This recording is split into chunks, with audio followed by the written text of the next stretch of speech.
Welcome to Season 5 of the Agile Brand with Greg Kihlstrom, where we talk with enterprise and technology platform leaders about the people, processes, and platforms that make marketing and customer experience successful, scalable, and sustainable. This is what creates an Agile brand. I'm your host, Greg Kihlstrom, advisor and consultant for Fortune 1000 marketing and CX leaders and teams as principal and chief strategist at GK5A, and best-selling author, keynote speaker, entrepreneur, and Agile certified coach. The Agile Brand podcast is brought to you by TEKsystems, an industry leader in full-stack technology services, talent services, and real-world application. For more information, go to teksystems.com. To sign up for the Agile Brand newsletter and get the latest insights and articles on marketing technology and CX, or to purchase a copy of my latest book, House of the Customer, go to gregkihlstrom.com.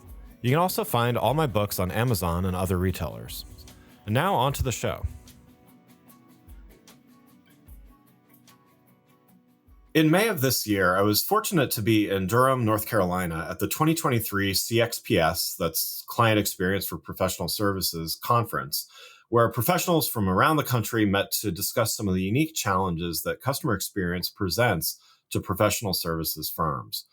Today, we're going to continue this conversation and talk about CX and professional services and some of those unique challenges and opportunities. To help me discuss this topic, I'd like to welcome Blake Godwin, president and partner at Client Savvy. Blake, welcome to the show. Thanks so much, Greg. It's a pleasure to be here, and it was a real pleasure to have you at our conference as well.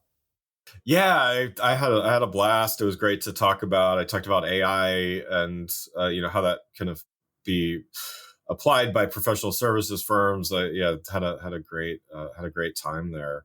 Why don't we start by you giving a little background on yourself as well as your role at Client Savvy, and maybe a little bit about what Client Savvy does. Sure. So I guess I'll start with the background on myself. I have been with Client Savvy now for 6 years. Started in managing the growth and strategy at the organization. I do have a background in business management and marketing, which has been applied throughout my 20 years in the professional services space. Got to Client Savvy and saw some real opportunity for Client Savvy to expand their services, and saw a lot of great opportunities around strategy and going more towards a global effort, which we have achieved. We now have 676 clients that we've worked with in 20 time zones. I have a real passion for what we do here. I call it a 4-way win. And I mean, sometimes it's a 5-way. So, helping firms design, implement, and measure client experience management programs to achieve top quartile or the best business outcomes that they possibly can. It's a win for us. It's a win for them. It's a win for their clients. So it's a win for our clients. And in professional services, a lot of organizations and just the market segments inside of professional services have been seen as a commoditized service provider for so long. And so we're helping revolutionize the industry where money and dollars and the cost is becoming less and less of an important aspect of why clients are choosing, whether it's an architectural, engineering, construction, legal, accounting, managed IT services firm, and they're leveraging client experience to make that differentiation happen. And so I absolutely love what we do here. We are the thought leaders in client experience management in professional services. We do have the only certification for professionals in client experience management. And we have the only Client Experience Award. And as you've seen and been to a number of times, the only conference that is dedicated to client and employee experience management and professional services.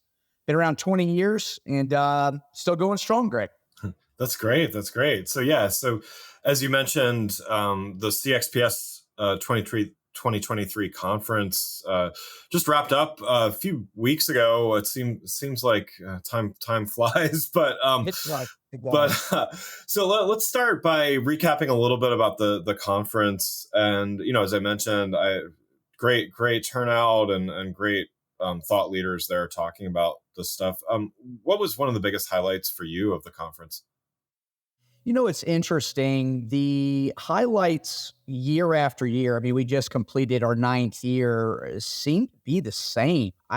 I'm always baffled and elated at the same time at the open and fearless communication that we see from firm leaders year over year. The open, fearless, and open sharing communication, even with competitors sitting across the table from each other regarding how they're differentiating in the market space, leveraging client and employee experience as an operational discipline. You go to a lot of events and there seems to be this like, let's keep it under the cuff, or we're going to have a business meeting. Let's go into another room. And it's CXPS. It's just a different environment. The passion, the willingness to share, and not only share where they've succeeded, but also share things that they have implemented and failed at. Being able to openly disclose where they have failed and say, hey, Greg, don't do that at your firm is a really cool space to be in. And what I've noticed is it's just really kept the community close. It's built some really strong relationships and trust. And even as the conference and the attendance has expanded and more firms, I believe now around 13% of professional services firms are reporting a CX strategy, people are still willing and still openly and fearlessly communicating about their differentiators. And that to me is always the biggest highlight. Yeah, yeah, that's great. And definitely, there's definitely a sense of community there from what I could see, and that's great.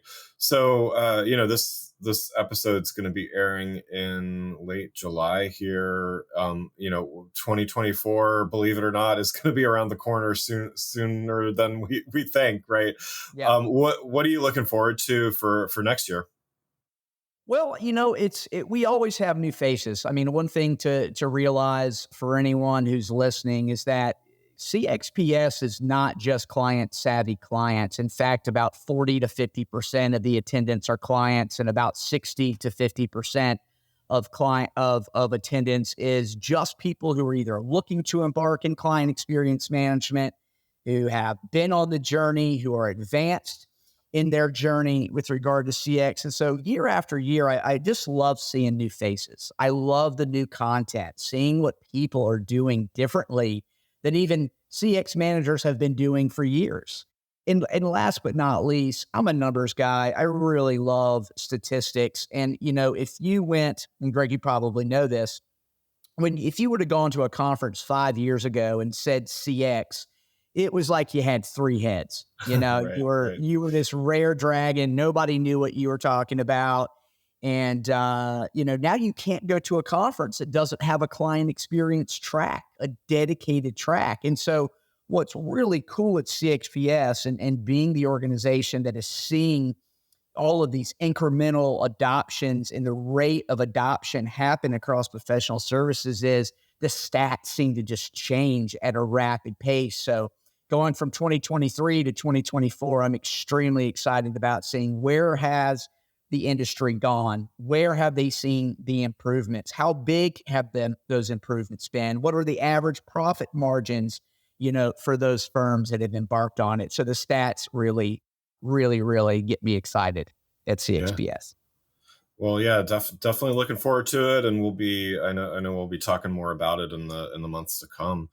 So let's switch gears a little bit and talk a little more generally about customer experience and professional services. And this is certainly, I have my own experience here. I owned and ran a marketing agency that certainly fits in the professional services space, and so I understand some of those challenges today as a consultant. I work through consultancies and as well as my own boutique consultancy. And so, certainly you work with a lot of different types of, you mentioned, architecture, engineering, different types of professional services firms as well. So, I wanted to kind of start with, for those that either maybe a little less familiar with some of those unique challenges, what makes CX and professional services so unique? Well, that's a great question. So when you look at customer experience management, with customers versus clients. So let's start a little bit with the definition between the two. Customers are very transactional, hotels, restaurants, things of that nature. I mean, you look at Chick-fil-A as an example. If you don't know who Chick-fil-A is and you're listening to this podcast, I'm very sorry because they are amazing. But you look at Chick-fil-A, who's got a CX team. And, that organization sits down monthly, and their CX team sits down monthly to discuss different personas of their buyers.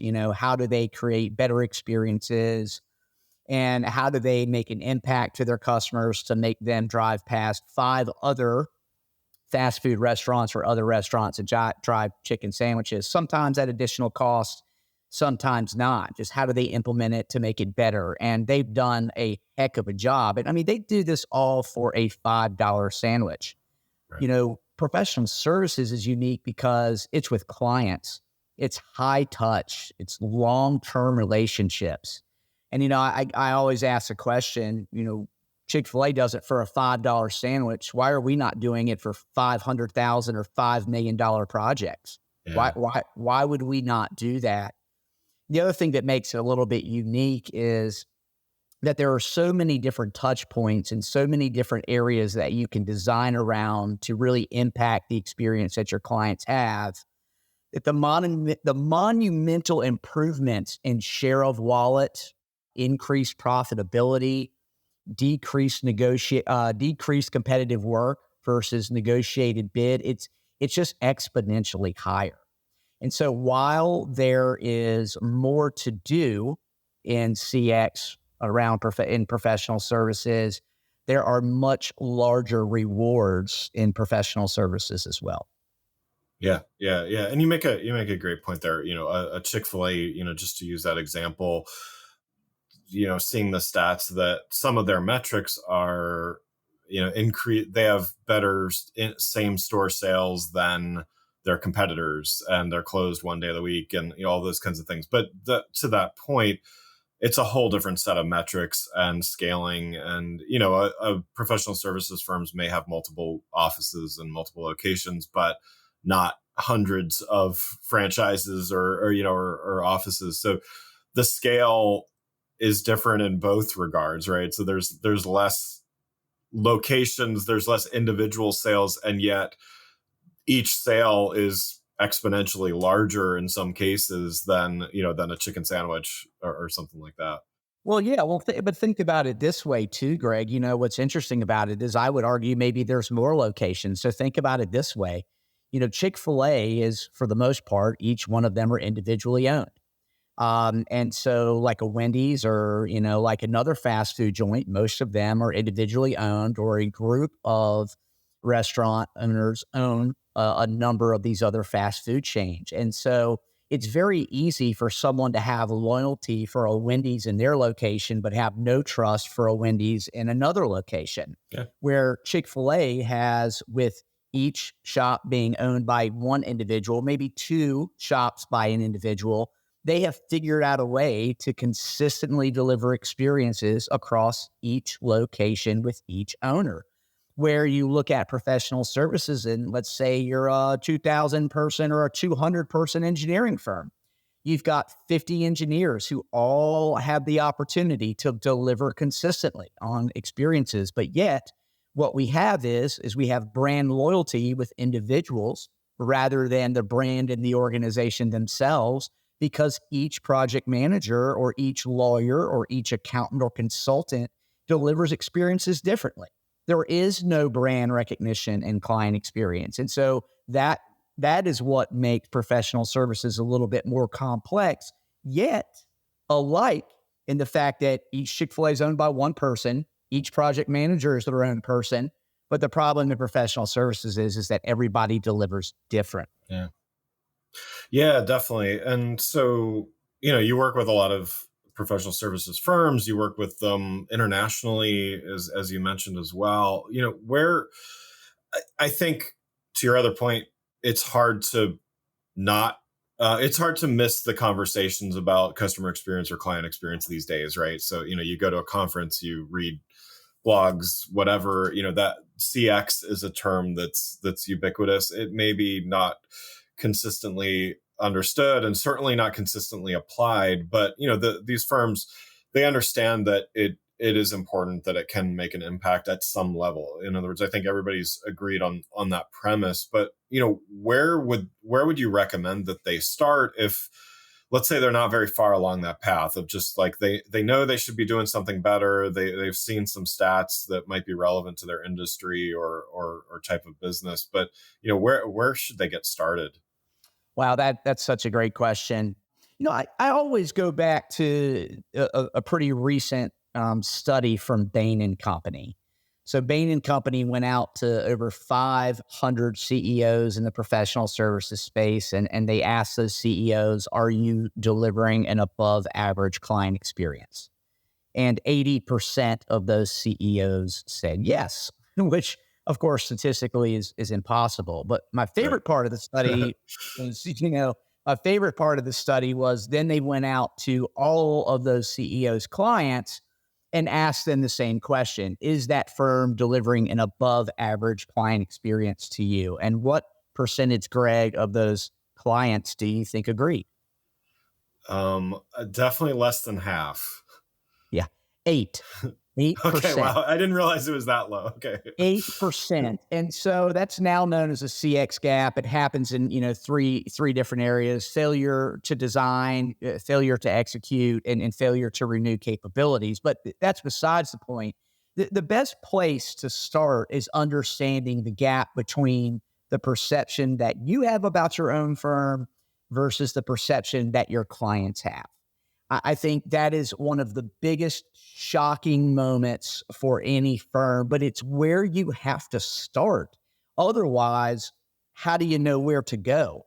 We all perceive ourselves as being a specific brand, a specific type of firm, whether you think you're a boutique or whether you think you're the Walmart of professional services brands. People hire you because you're everywhere, because you're cheap, because you get it done. Whatever it is, you got to make sure that perception from your client standpoint is the same. And then you figure out your strategy. When it's different, then you got to figure out how to close the gap. So first and foremost, I would do an internal, feedback program around what your employees, what your leadership, what everyone thinks about your brand and the experience that you're delivering. How did they define client experience? And I'd also ask your clients the same question about the experience that you're delivering, do some sort of correlation and gap analysis there, and then determine what your next steps are. I think that's pretty much the only way to start. Yeah. Yeah. And so when you find those gaps and, let's say there's a lot of gaps, if you're starting out, there probably are a lot of gaps.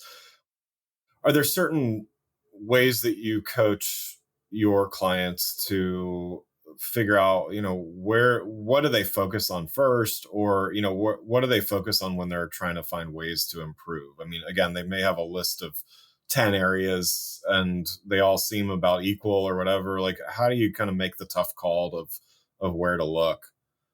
Yeah, another good question and yet a very tough one. So there are, we're doing a 5-year engagement with a very large, multinational firm, and there's 50 some projects over a 5-year time frame. And the way that we did that was, understanding what their gaps are, understanding who they want to be, and then how to get there.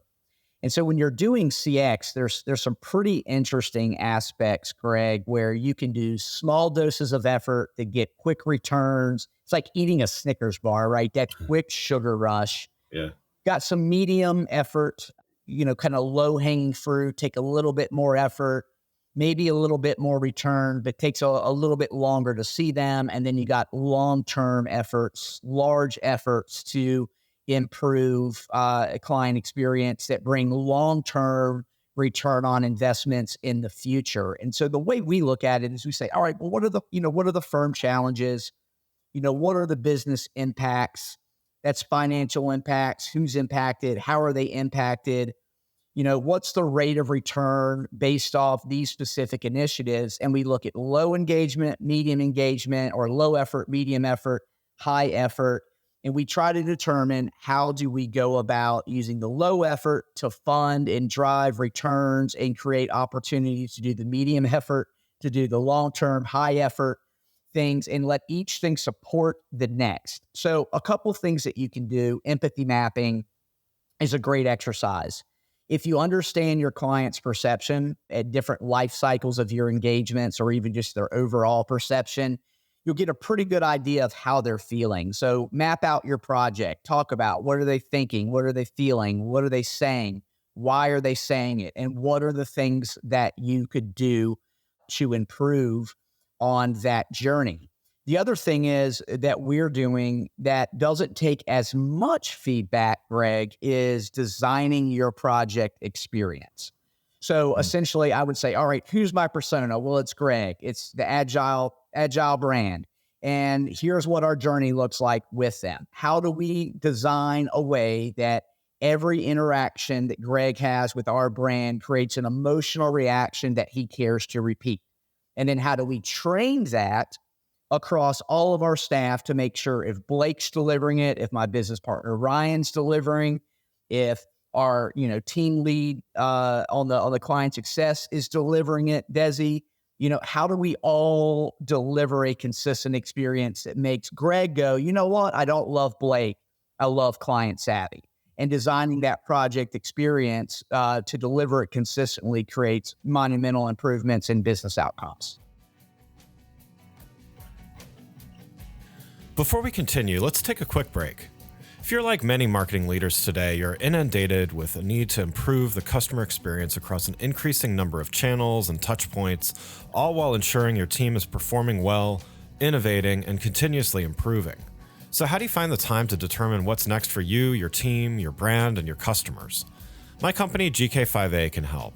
Whether it is advisory services, evaluation of marketing technology platforms and solutions, or digital agencies and implementation partners, or assistance with creating strategic roadmaps and prioritization of efforts, we've done it all and served as an ally to Fortune 1000 brands in industries like financial services, healthcare, consumer electronics, professional services, and more. You can learn more about these services and contact us at www.gk5a. That's www.gk5a.com. Now let's get back to the show. And so, I think for those that are keyed into the importance of CX and the long-term effects of that, definitely, I think finding some tangible ways to get started and quick wins and everything makes sense. Let's say, how do you make that argument to the skeptic and maybe, just to put a role in there, to the CFO, let's say, that's like, yes, this sounds great. And I like recurring revenue and all those good things, but what's this investment? How do you make the case for the investment when some of the benefits surely are short term and to your point about the way it's approached, but the long term benefits are longer term, and they've got the issues that a CFO has got to deal with in the short term, whether it's economic or hiring or all of that good stuff. So like, how do you make the investment case? Sure. Well, I mean, this isn't just our research. There's a lot of third-party research out there by organizations like Swag. I mean, here's a pretty important one for a CFO. A 2% increase in client retention has the same effect as decreasing your cost by 10%. Yeah. I mean, Yeah. Why would you not focus on creating a 2% increase in client retention? It's the same as, especially in today, when you're looking at potential economic downturns, what's the first thing firms do? They start figuring out how do they decrease their costs. Well, focusing on CX and increasing that client retention immediately does the same thing as reducing your cost by 10%, which in some cases can be extremely expensive. Another stat out there, it's 5 times more expensive to acquire a new client than satisfying and retaining new and current ones. Yeah. Extremely valuable. I mean, the list kind of goes on and on. There are a few things that I always love to mention. So firms that are experience-led organizations, we know statistically are 4.5 times more profitable. They generate almost twice the amount of revenue that those that are in the same field and are the same size firm from a human resource standpoint, human capital standpoint, 2 times more revenue. My favorite one is almost 4.5 times more profit per employee. Wow. That happens in a lot of different ways. We know that, like as an example, in the engineering space, about 14% of their engineers are spending time on wasted effort, whether it's gold plating, over delivering, not knowing internal or external expectations. And client experience management is about knowing expectations and delivering on those expectations plus 1%. Yeah. And last but not least, last year, Greg, we had upwards of, and there's a couple different studies out there, we had upwards of around 22% employee attrition in professional services. Those firms that are embarking in client experience management are seeing 40% less turnover in their staff. Wow. So Wow. yeah, let's just do some simple math. Let's say the number's 20%. And you're a 100-person firm, and it's an average cost of $100K per, according to Zwei Group and a few other resources. You got a $2 million a year bottom line problem if you're average in employee attrition.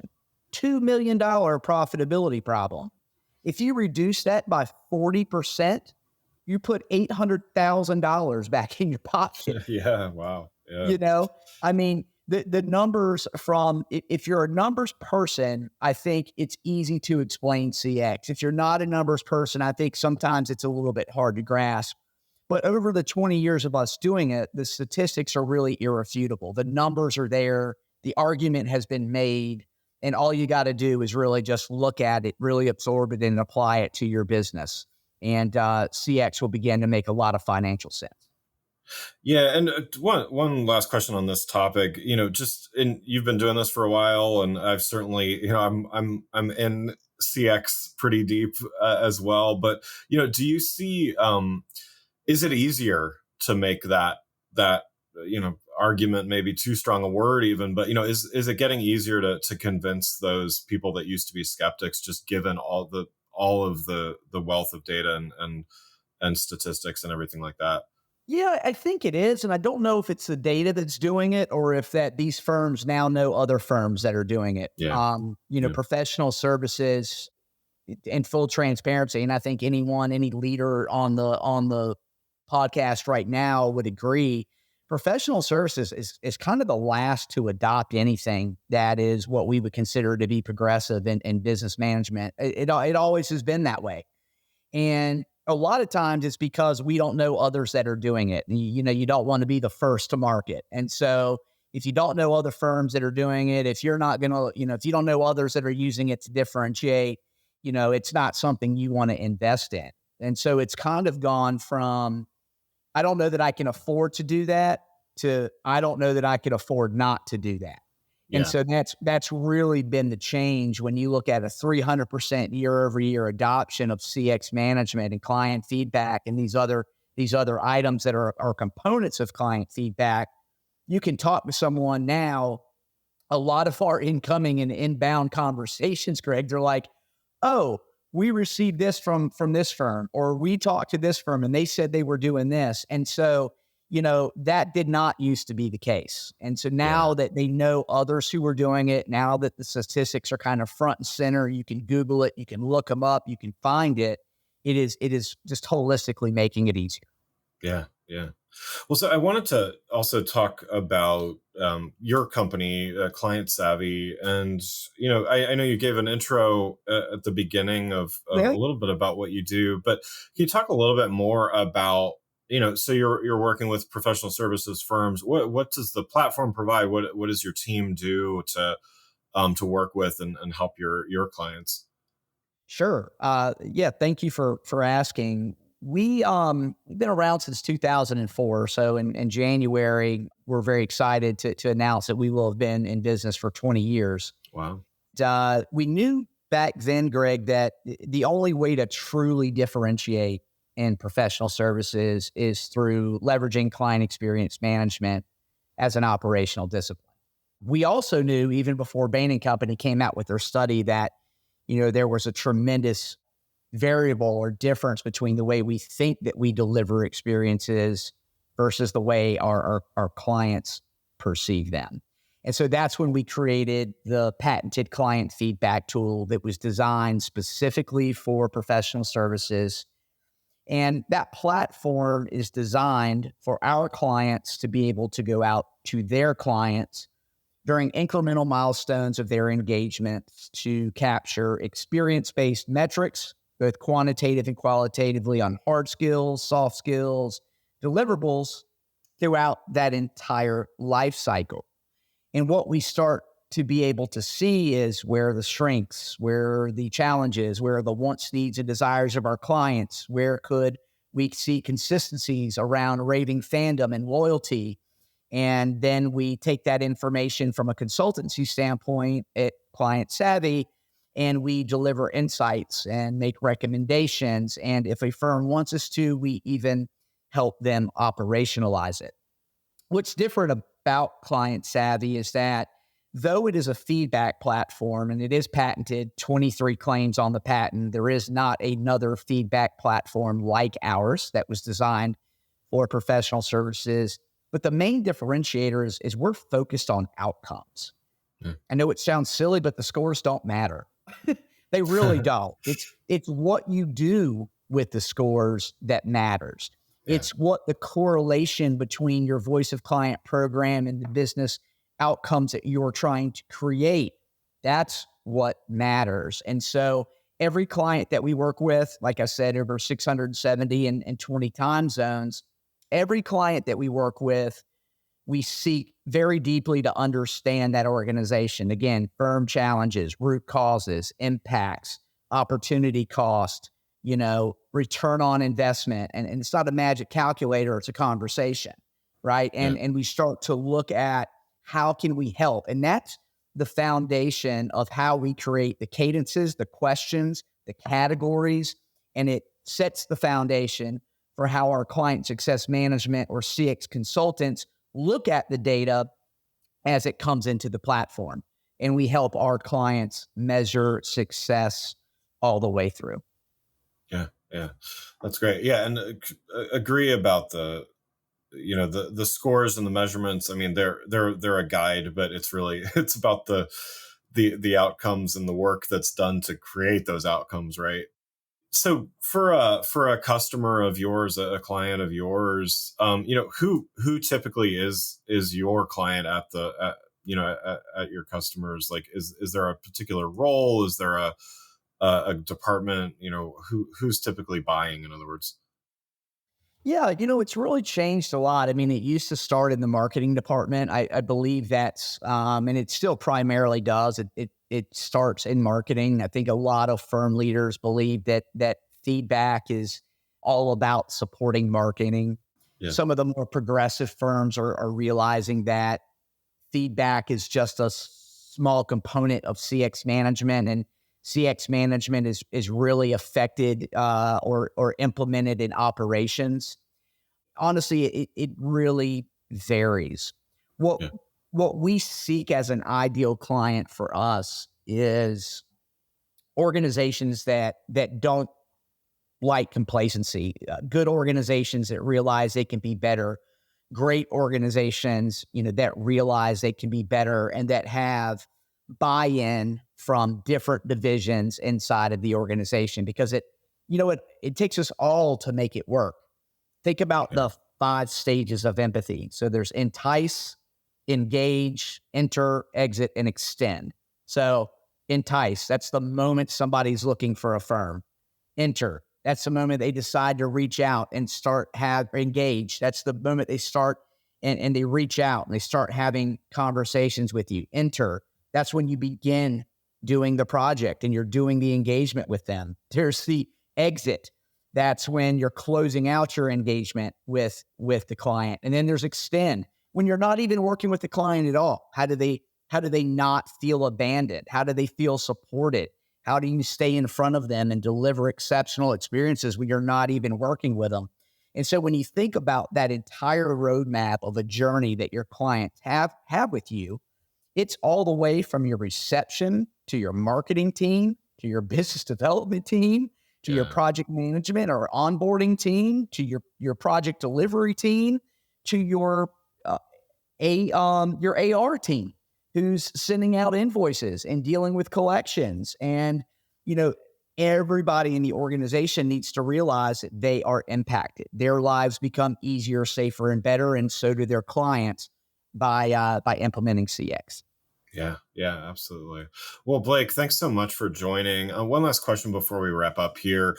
You've given a lot of great advice already, but if you had one piece of advice for a professional services company that knows they need to make some steps towards better CX, but maybe not sure where to start, where should they start today? Yeah. I mentioned this. So there's two pieces to this, Greg. One is, the gap analysis. I think that's, for me, you could define who you want to be. You could do a lot of things, but to me, the gap analysis is the most important, because you might find out that who you want to be is not 80% of your clients, right? Right. It doesn't serve 80% of your clients. And you might find out that you have a huge hill to climb if you try to define something first. So I think the gap is the first thing that you can do.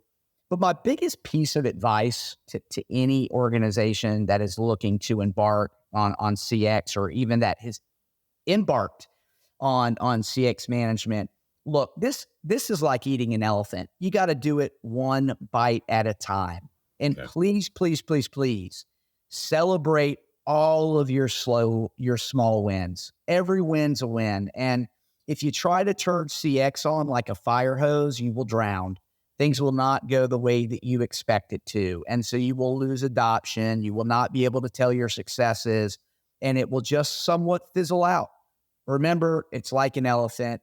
Take your time, small steps, small bites, celebrate the small wins, and let your clients tell you what to do next. Yeah. Great advice.